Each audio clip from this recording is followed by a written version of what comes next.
Hi, good afternoon, everybody. Maruf, quick check. Am I audible? Yes, sir. Okay. So, good afternoon, everybody. Thanks to all those who have joined, and welcome to this webinar where we are talking about data, the importance of data in procurement technologies. I am Dipankar. I am from mjunction, and we are privileged to have two A-listed speakers, Amit and Ashish, today with us. Between them, they bring in a lot of experience and a lot of very, very successful procurement, strategical deployments done in the course of their careers. We have both of them today with us, and I'll take a minute to introduce you to them. Ashish heads the global procurement for Tata Technologies. He's based out of Tata Tech's global headquarters in Pune. He's an alumni of XLRI with 21 plus years of experience. Procurement in multiple industries, manufacturing, IT, aerospace, banking, both sides of the domain. So it'll be interesting to hear from Ashish, both from the services side and the manufacturing side of procurement. Ashish has varied interests, and key among them is he enjoys painting. And he likes to donate proceeds of his paintings to old age homes and orphanages. So thank you, Ashish, for taking the time out. We are looking forward to hear from you. We also have Amit. Amit Bhaumik is the procurement head for Linde, India, and he's based out of Kolkata. But in his role, he's also looking after the procurement for Linde for Southeast Asia as the cluster head for Linde. He is certified with the CPSCM certification, which is pretty prestigious. And again, he has done his PGDM from IIM Ahmedabad. 30 plus years of experience with Amit, formulating, developing, implementing procurement strategies. Amit also brings in a lot of experience, like Ashish is coming in with experience of manufacturing and services. Amit will bring in a lot of experience of export and import operations because he has been handling that throughout. So these are our two speakers. We have a great topic in front of us today, which is all about data. I did not reiterate the importance of data today in our lives. We have data all over, thanks to the kind of digitization which has gone in. But in today's session, we will focus on how data is playing a role in procurement, how anything with data is all about baselines, benchmarks, goals. They are all about measurements, return on investments, turnaround times. It's just not good enough to procure on schedule, but how much faster did we procure? It is not just good enough to know how many suppliers I have, but can we deep dive with data and see the performance, so on and so forth. So let's look forward to hear from the panelists. The format for the next 1 hour or 55 minutes from now on will be, we will hear from both Amit and Ashish in that order for about 10 to 15 minutes each, after which we'll do some questions which will be based on what they have spoken about. And then for the last 20 minutes of the session, we will throw it open to the floor for questions which need to be typed in, and I'll try and moderate those questions. So that's it. May I invite Amit for his remarks. Amit, over to you. Thanks, Dipankar. Thanks, Ashish, for joining this session, first of all. And thanks, everyone. Thank you so much for joining this session. This is a very, very important session. And thanks to mjunction team for giving me an opportunity to join this session, and also meeting the talented procurement professionals who are attending this session. So I'm happy to spend another 1.5 hour time. Myself and Ashish are there and give our best to let you know how data and digital procurement is, they are helping us in improving the procurement efficiency and make procurement, known to the world. And you know that, there is a say that you can buy everything with the money. So there are two important words are being used in this world. One is money, and another one is the time.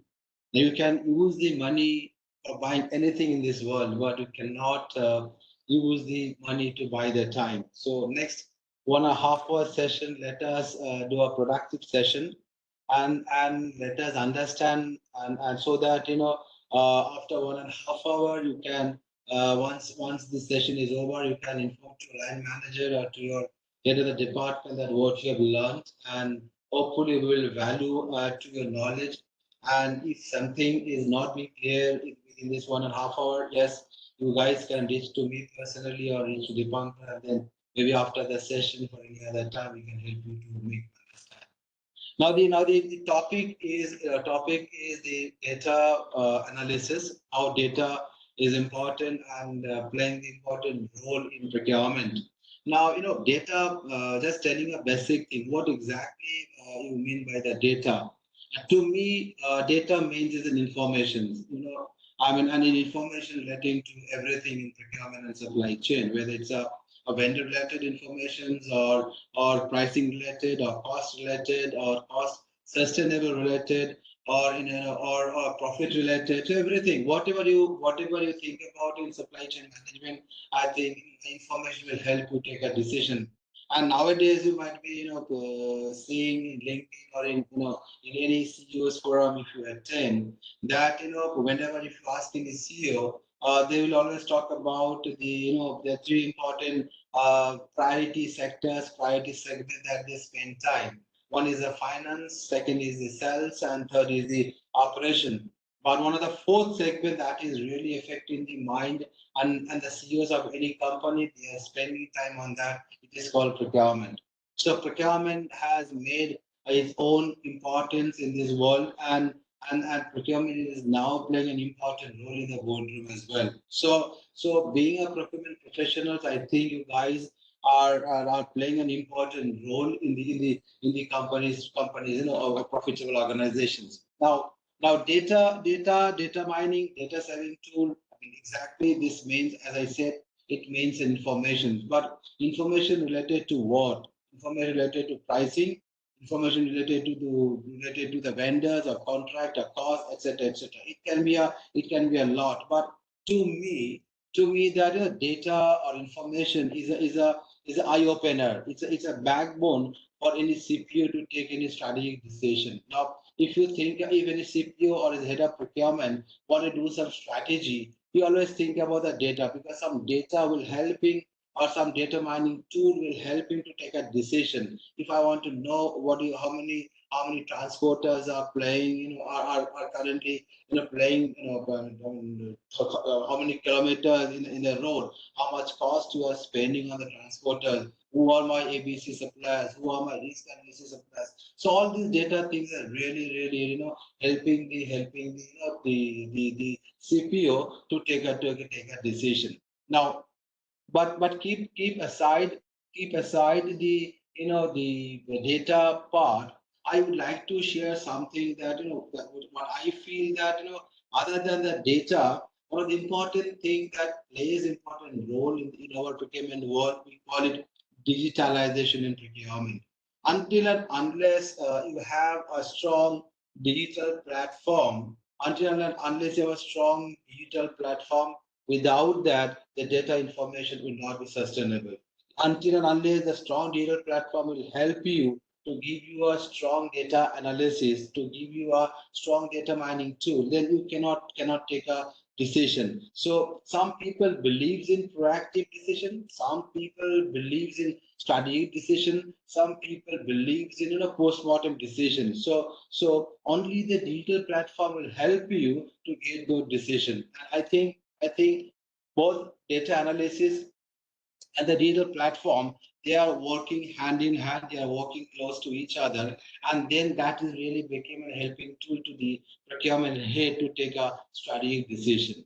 Now, one of the objectives I feel that in any organization, the procurement should think that we are not a support function, we are a leading function. And to become a leader, that so one of the factors should be considered that how we as an organization is value adding profit to the company. So in connection to that, what I thought I will share small presentations with you so that you can understand what exactly and how procurement is playing important role here.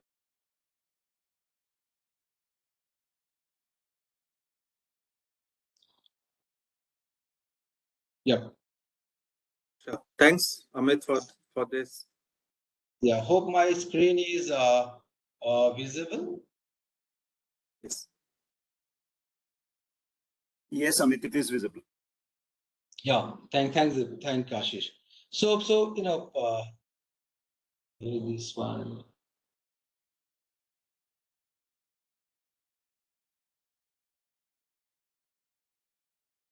Yeah. So smart shop make procurement profitable. I think how to make procurement profitable and how digital and data analysis is helping in the in making the procurement profitable. I like to share some of the slides and give you a clear understanding of the role of importance of digital procurement or your data analysis. Now, if you look at this slide, I mean, whenever the procurement guy, whenever we come to office, we come with some agenda of, doing something 1, 2, 3 point of agenda. And once we come to the office, after spending 2 hours, we find that agenda gets changed. Because of what? Because most of the people believes in firefighting job rather than a strategic sourcing. But by doing the firefighting job, what is happening? That we are spending more money, we are giving more money to the suppliers, and supplier become more profitable because we pay a great price to the supplier, and because we don't spend time on negotiation. Whereas if you do your strategic sourcing, strategic buying, then you get a lot of time, and the supplier don't get the opportunity to take money from your pocket. So as a procurement buyer, how data analysis will help you in this. Now, as a procurement buyer, you have to do an analysis and find out that how many firefighting purchase order has been issued, how many orders, how many negotiations you have done it under the firefighting mode, and how many purchase order negotiations you have done under the strategic sourcing. You will see that wherever you have done the negotiation under the firefighting mode, you have lost. You have given a loss to the company. And wherever you have done a strategic sourcing buying, you have done a good profit to the company. So my suggestion to everyone that spend more time on strategic sourcing rather than doing the firefighting job.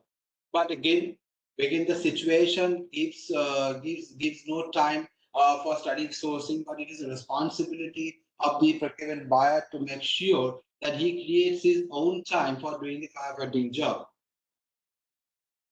Now there are four cornerstone, and I think how what could be done better in a procurement. There are various ways you can do better in a procurement. Like one of the things that the vendor management, you can include the cost saving initiative. You can do a lot of dealer initiative in the system, and also you can revamp the entire procurement process. Now, if you look at the vendor management, I don't know how many of you are doing the risk analysis.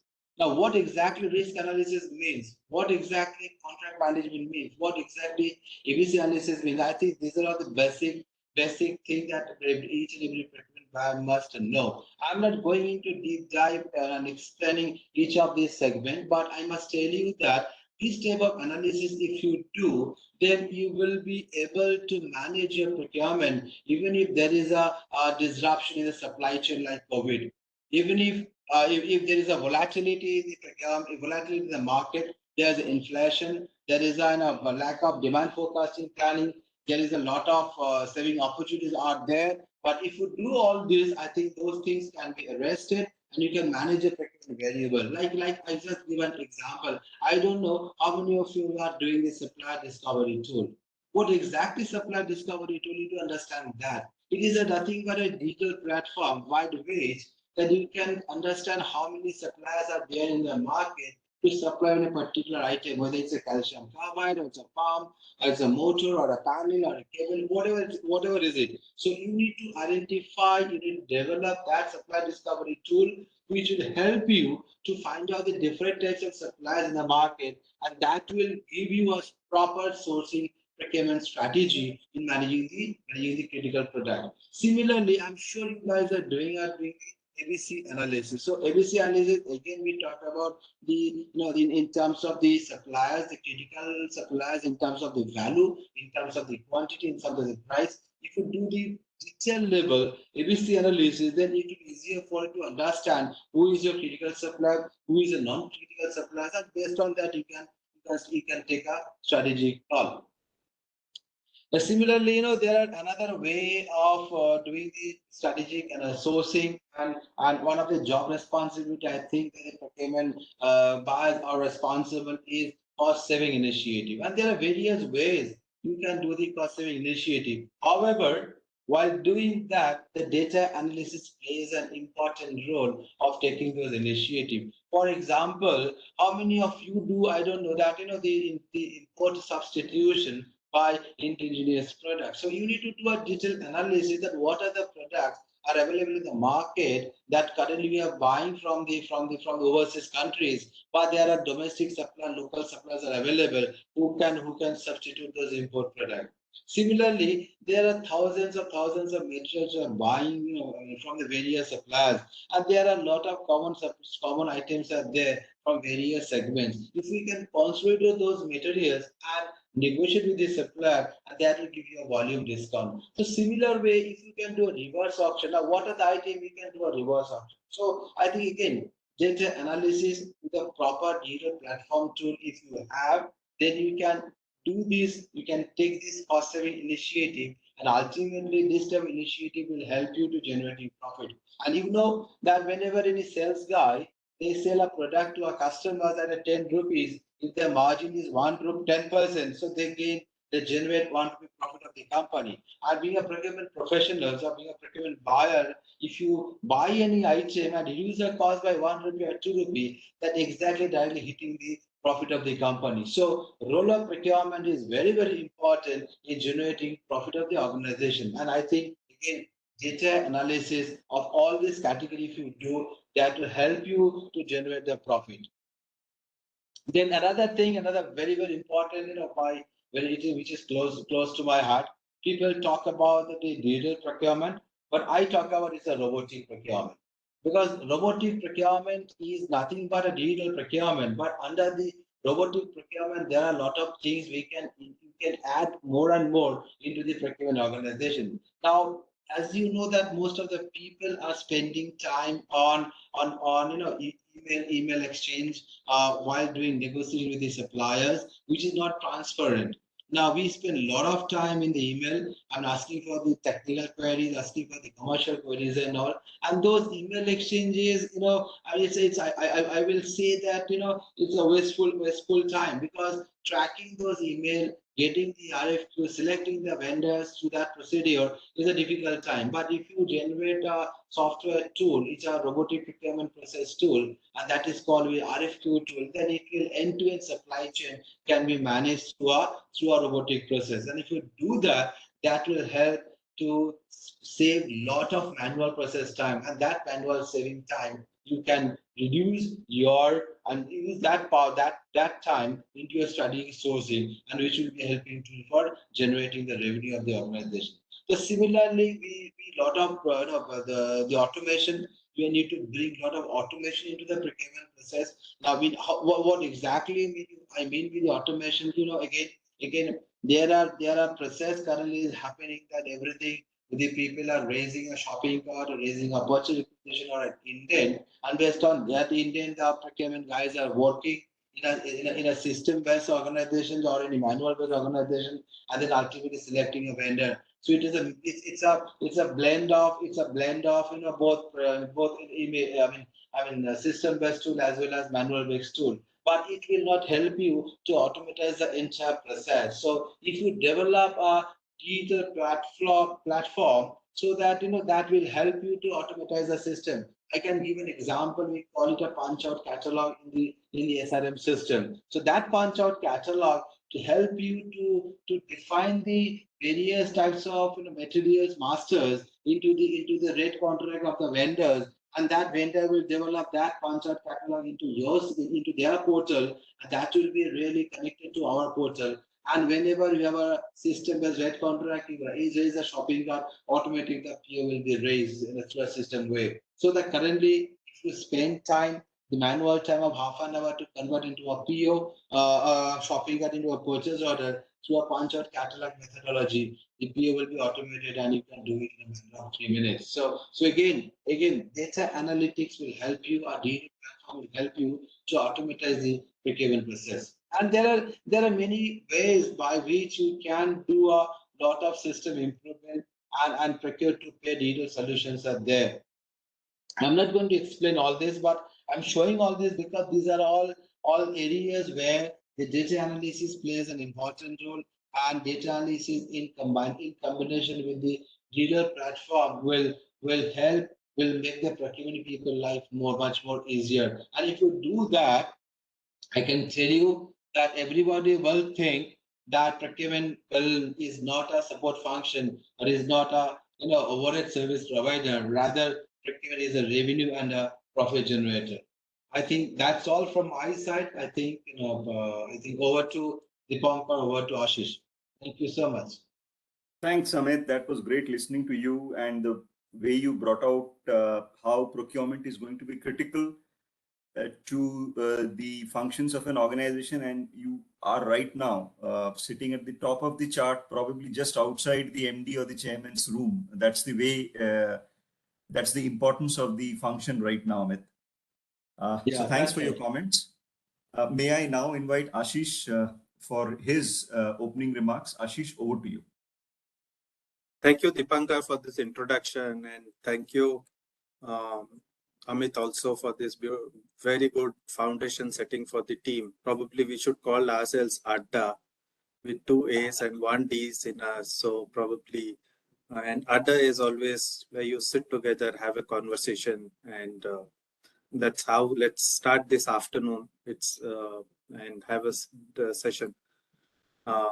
I do not have, unfortunately, guys, and thank you for joining, but I do not have a presentation. But I would be on the camera. You can see me who is talking, and we can talk something together for today. And let me take some privilege, and I will hope to add some value to each of you. And it is a learning session for me too today. So procurement, as most of you know, was probably, I always tell that one of the oldest business in any that ever mankind had.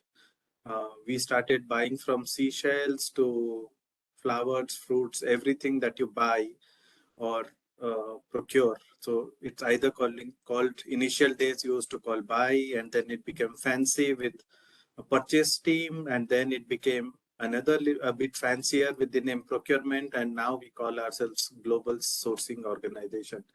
But I don't know, but there could be 4 bones, but these 4 bones are definitely together they make the backbone of any organization. And to have that backbone strengthened, you always put in the cartilages of data in between. That makes it flexible, and we go about it. Having said that, there have been rapid advancements in digital technologies, and we are defining business, supply chains, and which is transforming our procurement.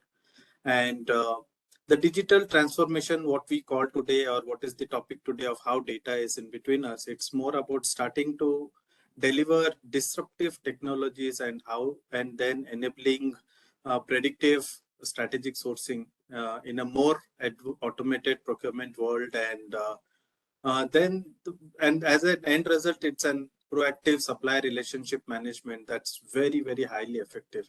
And this data, along with the digital solutions, definitely provide access to much of an enabling and complex analysis, and then improving our strategies. So when you look into the data as an organization, every small thing that we do definitely needs a point to understand. Even if we go to look into any a basic pen in the market, we try to understand what is the value of that particular pen, what is the make, the ink in that, the color, a lot of things that we do. And probably when we do that in our personal life, we definitely need to do that in our professional life. And we being procurement organizations or the team, definitely for us, uh, it is, I think, in the blood to probably negotiate and everything that you do. But at the same time, how would you negotiate is if you do not have a data point as a reference, or you do not have a benchmark that is there in the place. And when we tell benchmark, that's exactly where you look into your past purchases, your data, at what point of time that you bought in and all.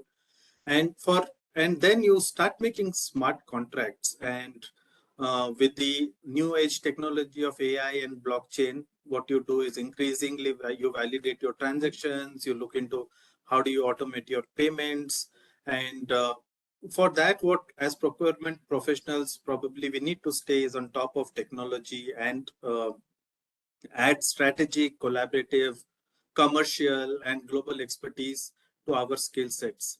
And it is no longer sufficient to just put transactions to our each and every event, but procurement professionals, we must definitely need to add value to our business performances. And for that, probably most of you are aware of the 5 R's that are always applicable. It is the right quality, the right quantity, the right price, the right place, and at the right time. So if you miss one of these 5 R's, probably we would not have that. And for doing this, there is a lot of data analytics that goes into that, be it big data, AI, blockchain, disruptive technologies that are coming in.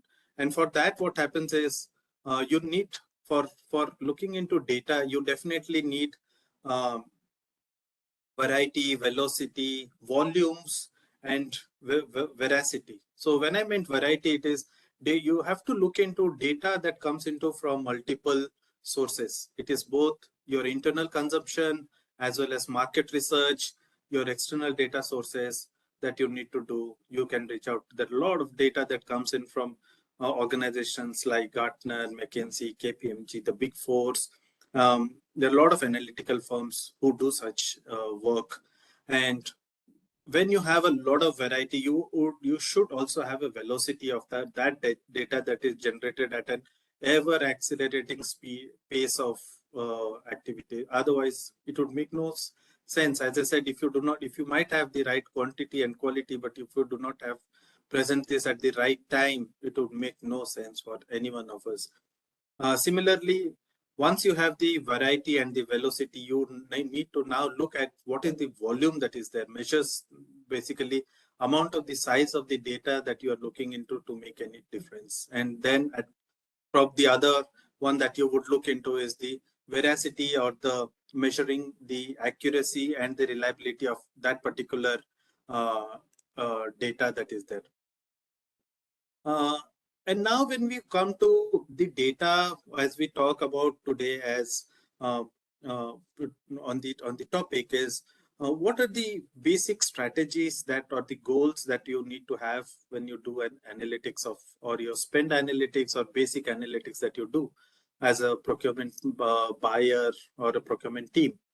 So one of that is your strategic sourcing and cost savings. So which we do every day. It is basically to understand, how do I do a tail spend reduction? How do I do strategic sourcing? How do I do a supplier aggregation? At that same time, I need to understand, how do I also do opportunity analysis when it comes. The other one could be understanding the last price paid. What is my benchmarking price that I need to put into this? And the other one that is there is, how do I improve the working capital, which I always tell to the team that it is not always that I get a number, it is first quote minus last quote. No, it should not be that always. We should measure ourselves looking into, how do I improve the working capital? How do I improve the payment terms? How do I reduce the spend and inventory? targeting and the targets setting for all of us should be what if. And then you also need to have a localized buy, currency risk. And for all this, as you said, as I say, it is the hand in hand is always governance and compliance, because if you are having the right data but doing the wrong things, it makes no sense for any of us. Or probably if you are trying to look into your cost savings at the same time you are looking into wrong data in the system, then you are probably buying higher than what was your last price paid into that. And as part of that, you need to understand your spend should be under a particular contract. You have maverick purchases, then you have one source of truth. There cannot be 10 people telling that these are 10 prices that I bought. No, it should be one source of truth that all of us have to be looking into it. And that's exactly the data and the dashboard that's always available to us there. And apart from that, what you will have to also look into is the efficiency and the productivity. So basically for that, what you will have to do is reduce as many reports as you wanted to do. Have a very firm, crisp report, look into that. If I have a spend analytics, I cannot have 4 slides on spend analytics. Let's have in one slide, in one section, which tells this is my spend and overall that, and then can be a subset of that. So that's how you need to improve the efficiency. And then you have a part of that is your aggregated purchases. You'll have to look into what is your reduced transactional fees that you will have to do. How do you do that? And you'll have to eliminate demand as much as possible. And I always follow both in personal or professional life. I always call this 3 R's. It is rethink, rebuild, and recover, which probably we will discuss later. But you will have to do that. Then you'll have to understand the lead time improvements that you need to do. Supplier management. These are all the things that you will have to do. I don't know, most of you would be aware, as Andrew Bortolini used to say, that for procurement professionals, the ability to analyze spend and the other procurement data, or basically to connect these dots, is very critical for an organizational success and ultimate career advancement. And when we tell career advancement or organizational success, it is not looking into the annual bookkeeping of an organization. And for that also you would need data. But as a procurement team, I would like to see how do we move from today. We were attending someone's superannuation, and he was mentioning it that initially there used to be pen and paper, then there used to be handwritten checks, then they moved to printed checks, then they moved to sending it through couriers and to the bank, and now it is an RGTS kind of activity. So similar way is a procurement that we move.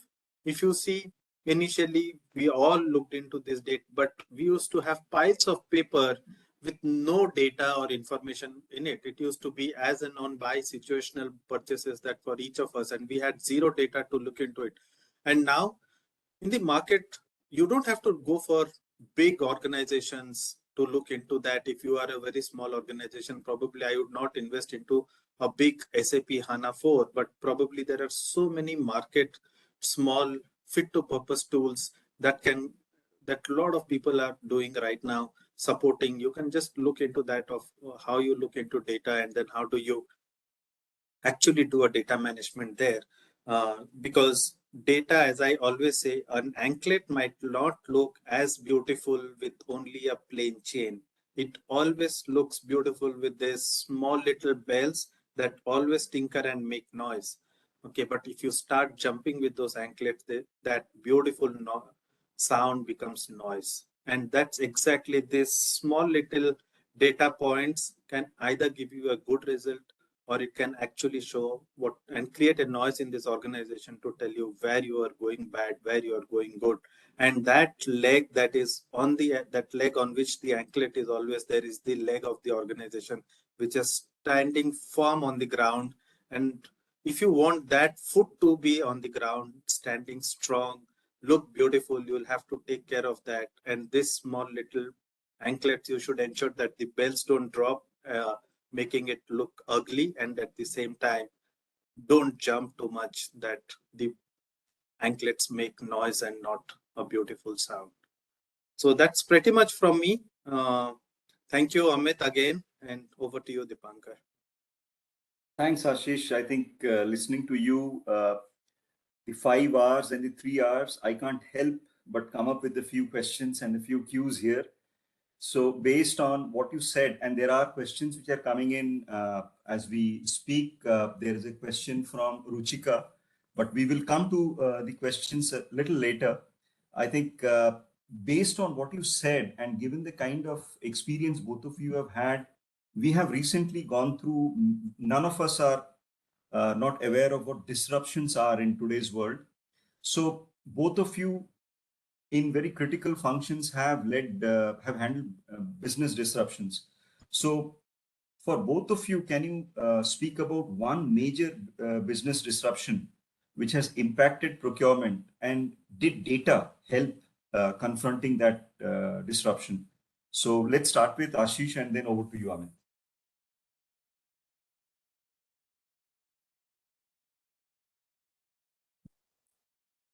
Ashish, you are on mute. I was sorry. So I was telling Dipankar that he's put me back to spot, but let me take that as quickly I could.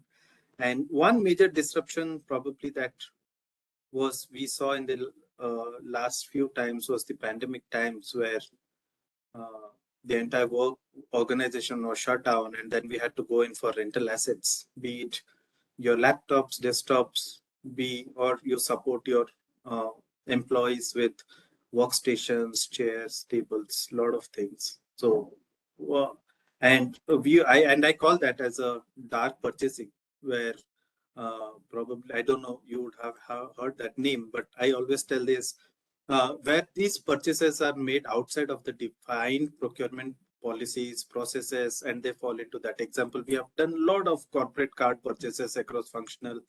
We buy so many things, online subscriptions, magazines, and all. And the worst thing that you could ever do that we have gone through are the post facto cases that you do, or you just take services without even having a contract or a purchase order in place. And that's exactly what we have gone through. And to support us, we had to really struggle to understand what was going on. And then we had a cross-functional team workshop that we sat together, looked into every single thing as a workshop to understand and list down the pricing, the number of assets, look into the footprints, how many, where, and all. And trust me, it was such an easy job because we had every single data in hand, be it in the inward of the uh, products that came in or the outward of the products that went out. And everything was tracked online through a tool, through a barcode scanner. And that barcode scanner made our life so easy, because without that, we would have nothing, no data points to collect, because all of us were working from home. And there's only 2 or 3 people who were there with their masks on, scanning and collating their data into the cloud. So that was the time we invested into a cloud, telling them, okay, let's buy in this cloud and let all data go into that, because we don't know what is going to happen today or tomorrow. And that's exactly, we did a lot of analysis and all basis what was there. And it has taken us a long way to understand how do we and be better prepared for the future to understand what we have gone through there. Because when this happened, it was wave 1 and wave 2, and probably in the wave 3, and unfortunately it should not come. But if there is another wave, we are much more prepared right now to understand, because we have data points to look into it. Thanks, Ashish. Amit, your perspective. Yeah, actually, this is a very valid question, Dipankar, that you're asking us that how the data analytics has helped us during the disruption supply chain. And if you look at the last 2 years, I think one of the challenging year, not only for the procurement team, but for the viewpoint of every corner of the organizations, all the stakeholders and employees, they have faced a huge challenges that how to meet these disruptions and such a volatility in the market, and there's a scarcity of the materials, scarcity of the supplies. There's a problem in the Suez Canal, and because of that, the freight forwarding market was boom. the pricing was going up 300, 400%. There's a crisis in the Chinese economy. The fund containers are not available in the market. European market was shut down. American market was shut down. And we, being in India, we could do a lot of product import and all, and especially to meet the oxygen demand in the country. So there's a huge challenges we have faced in the last 2 years. And one of the important thing, the procurement buyers perspective, I must tell you that since most of the professionals who have joined from the procurement, fraternity only. Now, procurement process plays a very, very important role to our life. And during the disruption, when this COVID situation happens, and we are, and especially in case of the project engineering department, there we have a solid procurement guidelines, solid procurement manual, and a nicely, DOI metrics are there. But in engineering procurement, everything is not always possible to follow a particular process. You collect 2 quotes or 3 quotes or 4 quotes, or you have to sign the documents and all and get it signed, and all these things need to be attached with the shopping cart, and it attached with the PO, and then you have to issue that particular PO to the suppliers. And until unless the supplier get those PO, then automatically the supplier will not deliver the goods, and then project will be delayed.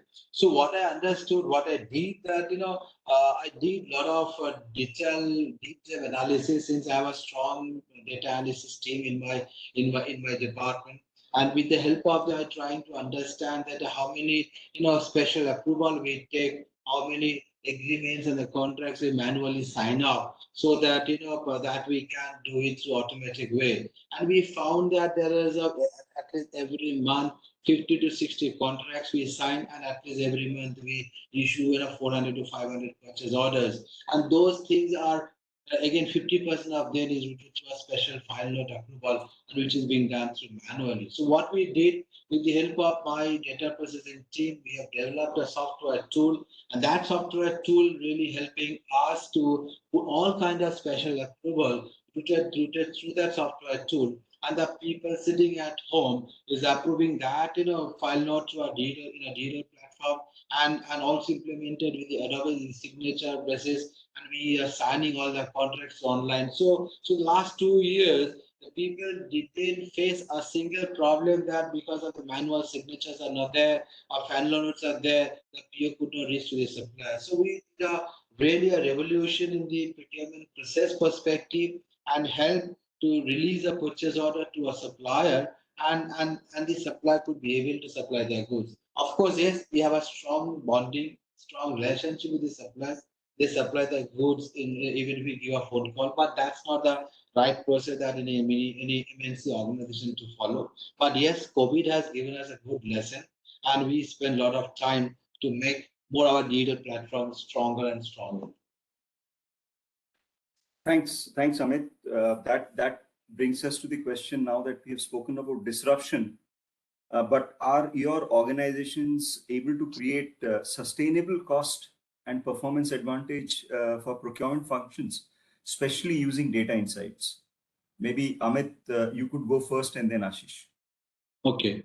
Yeah, here actually I can give a very live example, and it can be a great case study for many of you. That, in Linde we have done a detail again, data analytics help me in doing a digging down the total number of the purchase orders, so spend analysis. So based on the spend analysis, we try to find out how much purchase order is on influenceable spend, how many are of non-influenceable spend, so how many are small value purchase order, how many are big value purchase order. So by doing that, I got a figure that every year we issue around 25,000 number of purchase order in a year, out of which I found that around 86 to 87% of the PO all are small value purchase. I call it SVP. We have a guideline of the SVP policy, and people follows that guideline. And based on that guideline, the plant managers, they are authorized to buy those items from multi number of suppliers located at the locations. Now, by doing that, if you look at when they buy those items through from that local vendors, it automatically comes to procurement, and procurement have to convert those purchase orders through a system.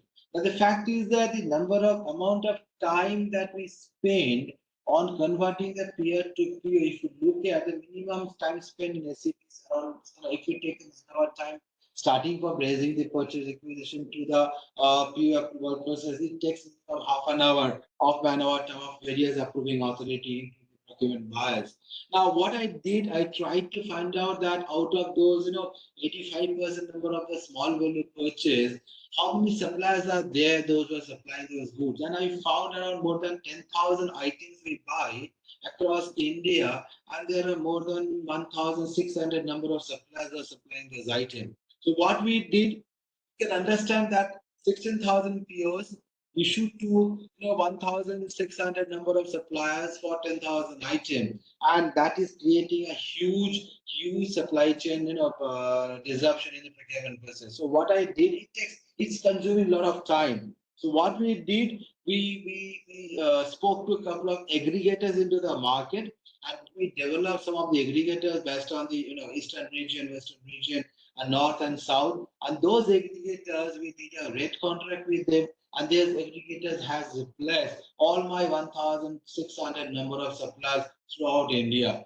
And now we have a rate contract with them, and those rate contract is put into the SRF MDM catalog. Now the shopping cart, the people who are raising the shopping cart from the system, they can directly have an access to attach those aggregator rate contract, and then they raise the shopping cart, and the manual PO immediately converted into an automated PO. So by doing that, by automation, which was hardly 27-28% the last year, it has goes up to 72% this year. So look at, with the same manpower, I'm managing large number of projects, large number of plants, large number of vendors, and I've improved the procurement efficiency. And this is one of the, as I said, this is one of the case study that I can write on that, and that is really helping the procurement people to spend more time on strategic sourcing. Great. Thanks, Amit. Ashish, your views on this? So thank you, Amit. So to continue with that, what I could probably tell is, you must be aware that in Tata's there is something called TBM. It's called Tata Business Excellence Model. And that runs from every small business of Tata that they run there. So, and what happens is, you are not audited by your, even though it's a group company, so it couldn't be audited. So for Tata Technologies, every year would be audited by my function. Probably this year we had 128 auditors just for Tata Technologies. And when they audit, it is a 3-day long workshop, and one of that is about sustainability in procurement. And you will have to convince them, and then only you get your score. So, and the score target is 600, what we call it, on various other points, everything, a lot of things, your values, your processes, your CSR, how do you connect? And this applies to each and every function in this organization. And it's a very pain-tasking thing, but once you do and it's in your blood, it becomes very easy to have this sustainability. And that's when you look into data. So basically what we have done recently is, we have looked into the number of footprints of the people that are coming between work from home on the hybrid model to coming into office. So the place where the TTL is mostly into electrical vehicles and automotive sectors, airlines and all. And there are actually shop floors where people come and do testing, designing and all. For that, you cannot have work from home options much. So we were doing, during this designing, we were trying to see. And when you work about sustainable procurement, it's not only about procuring assets in an organization. It starts from your employees to your facilities. And as part of that, we looked into what is the footfall that is coming, what is our total employee strength, a lot of SEC norms, ESG norms, and etc. Looked into that, plugged into our data that we did, and we did an analysis. So we called up a team of analytics of 6 or 7 people, and we had a full week of workshop along with them, looking into the data analytics to see what we can do. And and to see how do we consolidate our facilities, because the more you use the facilities, the more is the consumption of a lot of other things, not only IT. And for the IT also, we saw our past purchases, what is the kind of product that we are buying. And at least on the procurement policy, we have made it very clear that every should be EPIT certified now. So EPIT is a global certification that you get for sustainable or green procurement that we call. So be it any large OEM, we ensure that it is part of that. And how did we come to that number? It's basically to see what is the carbon footprint emission that's happening, looking into the past data, looking into how many e-waste, how many assets have been put into e-waste, what were the categories. And these are all data-driven decisions that were taken, which was logical in nature to understand what we do there. And if you see, the other one is we also looked into our solar consumption points for the last 10 years, month on month, to understand what is my actual consumption of my electricity bills that are happening.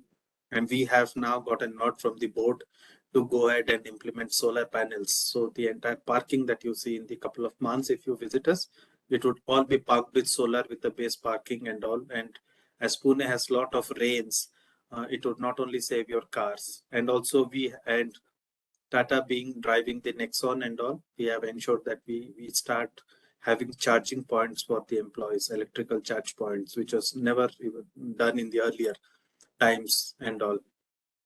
So these are few things. And also the other thing is done, we have initiated is every opportunity that comes to us, we try to ensure it is an OPEX mode of operation and not a CAPEX.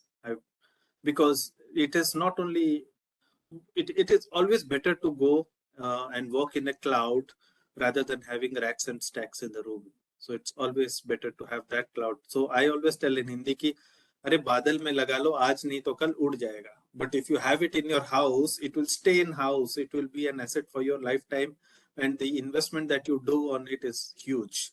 And I think probably every organization is moving into a cloud space investment, or wherein you have your minimal assets and everything is on the cloud, which is very, very sustainable at this moment for me. Thanks, Ashish. We are heading in towards probably the last 10 minutes of this webinar. A couple of questions have come in the chat box, and I'm great questions. Ruchika Rohitwal has put in a question: what are the major challenges faced by organizations in data analytics? So, Ashish, can I request your response on this question from Ruchika? I think Amit can take this. Okay. There are major challenges are there always, Ruchika. The major challenges is that I feel first challenge is that any data analysis always comes from the digital platform. And until unless you have a strong digital platform, then data analysis cannot be done. And every organization, I think, whenever I meet any CPO of any big company, business company, and I find that they are really investing money in developing the digital platform, because the data will give you a vision, it will give you a visibility of everything, whether it is a cost visibility or supply visibility or sourcing visibility. So until unless you have a strong digital platform, you won't get the data. That's number one.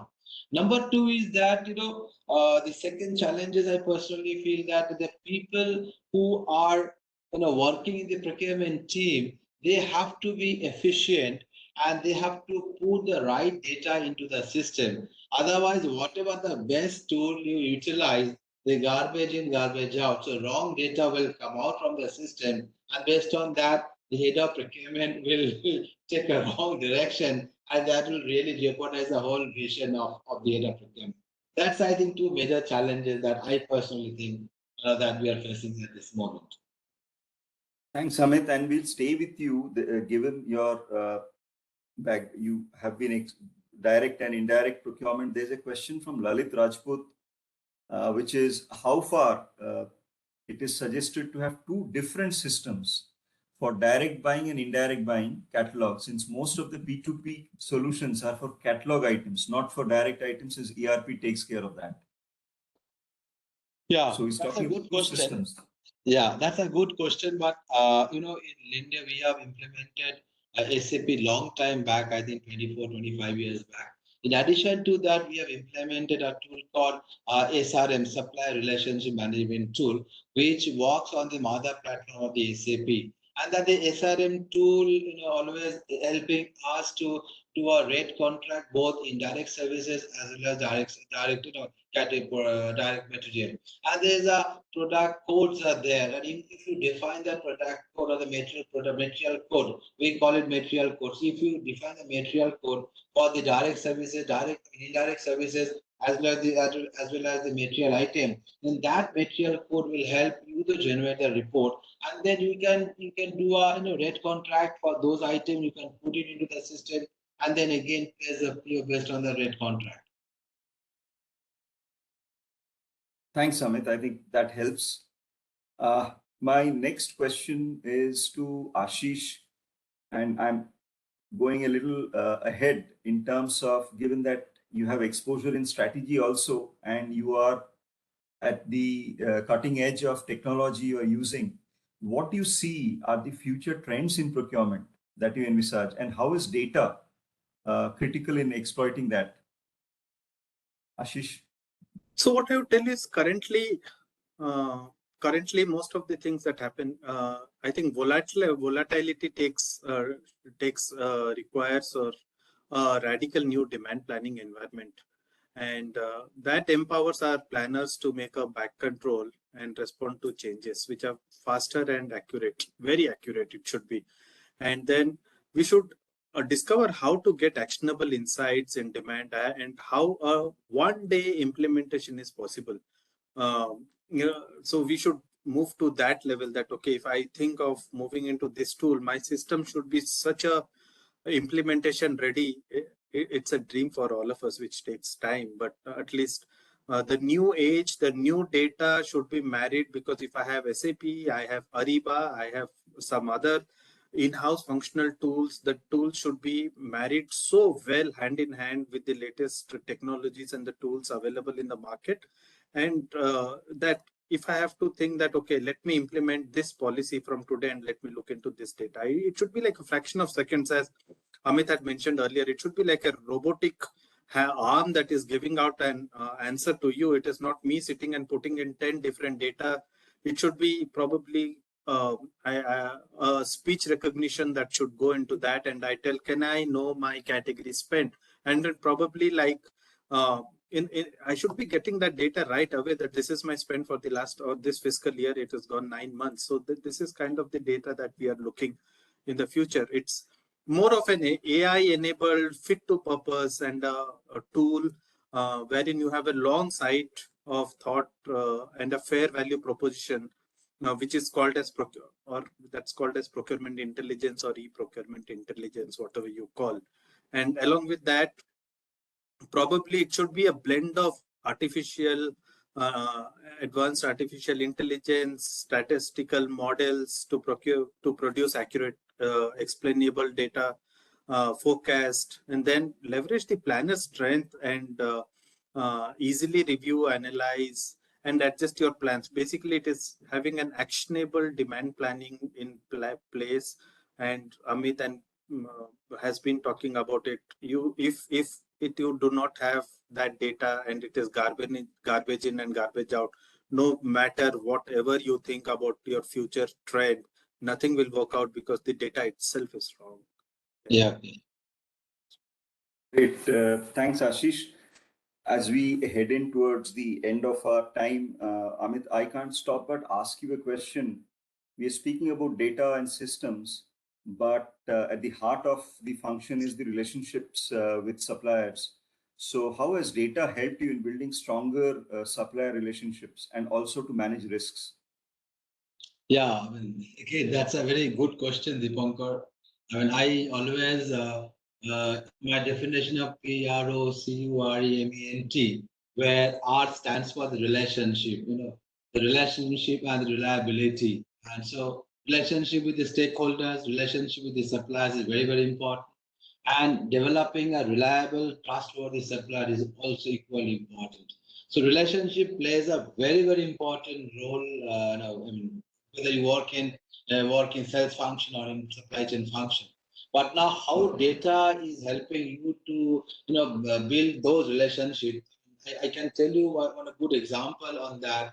That when we have appointed the aggregators and replace more than 1,000 suppliers by only three aggregators pan India wide, and the amount of the support that we are getting these aggregators, and in running an oxygen plant, you need any material in case of breakdown, in case of plant shutdown suddenly happen. You and I think Tata Steel people knows very better that how it is important. Every minute we are we are bleeding the rupees. So in that case, a small item, although it is not a critical, but to manage the shutdown, you need small those items, and those items through a purchase order processing are really killing, and we cannot spend those time on those items. So by doing the rate contract with the aggregators, I can tell you that we have developed a reliable aggregators in the market. Those are really entrusting us. They are believing us, and they are supplying the goods because they know the rate contract we have, and we will get the payment from India very well. So we then don't bother about the purchase order. We have completely avoided the purchase order. The rate contract is into the system, and then SRM, the supply relationship management, has helped us. That, as I said, the digital platform will help you to build a strong relationship with the supplier as well. And that digital platform, SRM, has helped us a very strong relationship with those aggregators, and those aggregators supplying the goods to the plant people, and immediately the supply can happen within 24 hours. And that's a good example I can tell you. Can I add a Thanks, line Amit. here, Dipankar? I'll just add a line to what I know we are overshot time, but very true what Sure. Amit said. And when SRM comes to this place, I have a note on my door. If you come to my office sometime, probably I think you would have seen that. Maybe invest in people. Yes. No matter you invest in tool, your data, your technology, whatever you invest, if you do not invest in people, you are doomed. I always tell, because that same person, the same supplier during pandemic would have helped us a million times. And I have told and I think procurement has been from a backbencher to a front bencher, and probably now we are always in the boardrooms also. You can find us. And in the probably in my July board meeting, I was telling that please recognize people for whatever help they have done. Let us call them to our office, give them a very small memento, and tell us thank you note. They were helped. They were in pain. We were in pain. In spite of that, they have helped us. And this small little gesture will take you a long, long way to go. Absolutely, Ashish. I absolutely fully agree what you are saying. Invest people, and that's very right what you have used. Thanks. I know we have overshot time, but I'd like to invest maybe 5 more minutes and then we'll close. We have still got 115 plus participants here. So last two questions, one of these coming to you, Mr. Mohante, is going back to data. So have you had instances where data interpretation can lead to wrong results? And what are the best practices to avoid it? Oh, that's there almost every time that all of us would have seen. There have been reconciliation challenges. There have been a broken supply chain, systems not mapped to each other. And because of that, there is so much of chaos in the system, and every department tells, okay, no, I have not spent this. This is not my spend. This is no, in the annual budget, this is what should come to us, because they were maintaining some records, but the centralized repository or the IPMS project management system that you have would show you some numbers that you have in place. You look into data also, you have wrong KPIs, metrics, confusion created because of correlation and causation. You don't know what has caused this, what was the correlation between the data. And we have actually used probably sometimes wrong benchmarking because of the wrong data. As you said, that there could be something in the system, you have benchmarked and you have got something into the system. that was a very different type of data that we had to go through. I think every organization goes through when you don't have right data into the system, and especially, as I said, it's not at times because of the tool, it's because of the manual inputs that you put into the tool, or someone thinks that, okay, it's $100, let me put $100, but when you input that, you must have put it in pounds or GBP or INR, and then you tell, no, I have my number 100 is right. Okay, but that number 100, the prefix and suffix makes a big difference of what you add. And that's when you do, and either you do your descriptive analytics, you do diagnostics, predictive, prescriptive, whatever analytics you do, you will never have any data for that. So for that, what we have done is we have right now good tools in the system. And also what we do is we have a cross-functional team across, not only procurement takes a decision, but we have people from finance, treasury, legal and compliance, projects, and everyone. And we have a governance forums that we drive to understand what is the spend that or the requirement that you have in the next quarter.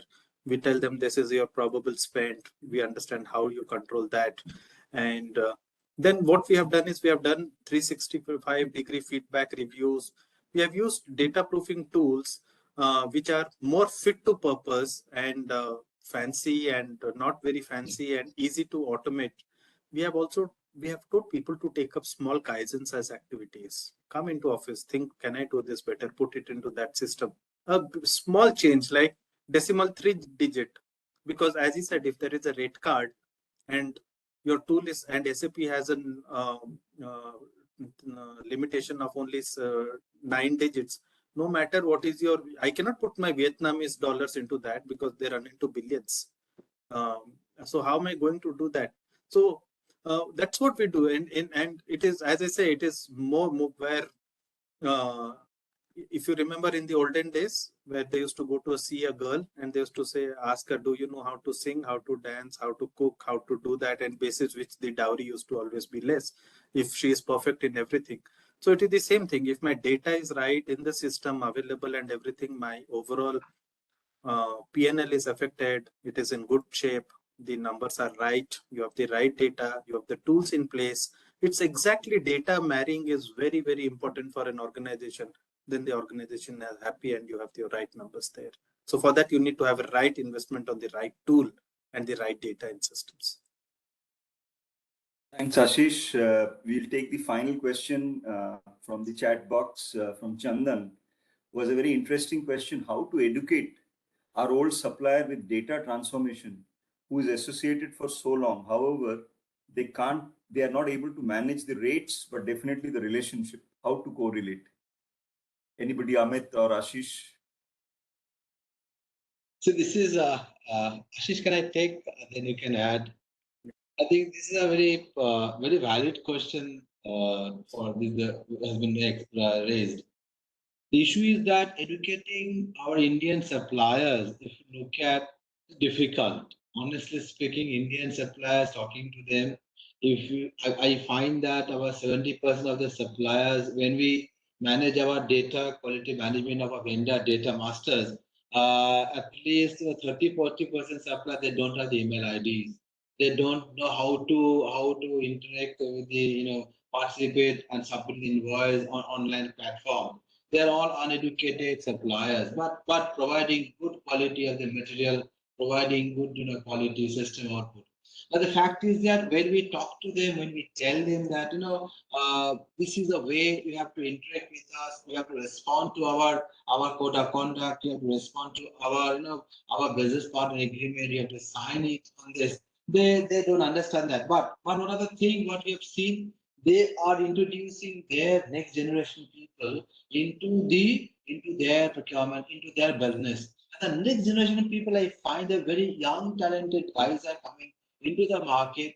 And when you deal with them, I find that they are really, maybe their father is not is a class 10 pass transporter, but his son is from IIT Kharagpur, IIT Kanpur, and they also, some of them have done the graduation of the US University also. So they are also trying to develop their own skill by implementing or by introducing their new team members from their family, as well as also I find in some cases the suppliers have also introduced their IT team, their procurement professional also very good. So this way you have to tackle it. I mean, and one of the important is that continuous discussion interaction with the supplier, and that will be only the easiest way to educate and bring them into our portfolio. Otherwise, the digital platform cannot be successful in next 10 years. And to probably I can add on to what Amit said is we have initiated a category QBR for our tail spend partners and also the top spend partners. When I mean tail spend partners, they could be small because we drive CSR, we drive education business with the governments.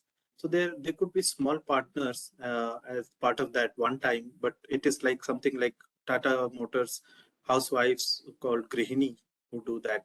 So kind of these people, they don't even know what is a tool strategy or anything. So a QBR with a mixed category of people would give a lot of insights and education to them, because you tell them that this is how your world is changing. This is how the systems are running. As exactly our purchase orders have TCOCs, SOCs, NDAs that we have to sign. So for them, as he said, for me, when I was just recently talking to one of the robotic automatic guy who was a director there, and I asked him, "Sham ko kya karte ho aap?"